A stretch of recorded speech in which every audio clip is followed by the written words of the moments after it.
קר לנו באפס מעלות. שירן, תגידי משהו. קר לי. אין מונית. קר לי. פאקינג אפס מעלות ואין מונית. אין מונית, 2:30 בלילה. אף אחד לא... רגע, שירן, מה זה? לא, זה לא מונית. אני רוצה הביתה. לכריסטופור קולומבוס 25. שירן, זה מונית, היא לא עוצרת, היא עוצרת. יש!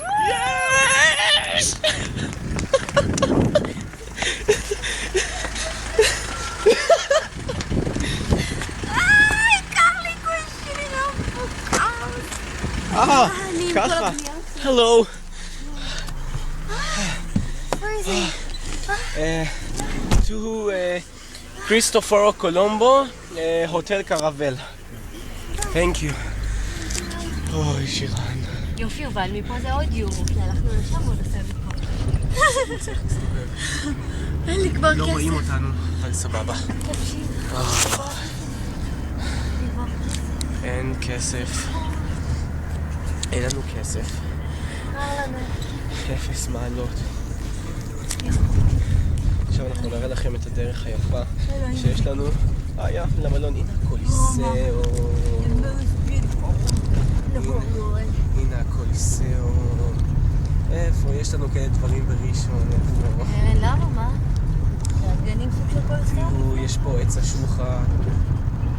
אוי, קר לי.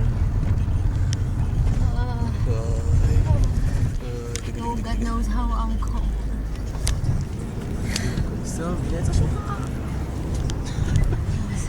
קוליסאו. בוא'נה, יש פה מסיבות על. איפה שפעם נלחמו גלדיאטורים, היום עושים מסיבות ארסיד. איזה יופי. יפה מאוד. למה לא עושים פה מצטדיון כדורגל? שירן, תגידי משהו. תסתכלי אליי, לא שרואים אותך, אבל זה סבבה. לא נצטלית. אני יכולה להגיד שמאוד קר לי, אבל עדיין כיף לי. כיף לנו. וואלה, רומא. שער ניצחון שכזה... הנה רגע, שער ניצחון שכזה. הנה, בשערי. לא, הם מסמנים ניצחון. לא ניצחו בהם. הגיעו לשם, ניצחו ואז בנו את השער. טוב, אנחנו נסיים כאן את הסרט. זה לכולם נעים וחם. זהו, הלילה האחרון שלנו כאן ברומא המדהימה. פשוט... ויובל תזכור, פעם וחצי שנה אירופה. פעם וחצי שנה אירופה, והיום אנחנו במזרקת המשאלות, סליחה. ושמנו 2 מטבעות, which means that we gonna come back to Rome someday. We will. טוב, אז... ביי, חפירה, שיהיה סרט לכם לילה טוב. מה ארוך? זה כולה 3 דקות כבר? כן, פאק, טוב, ביי.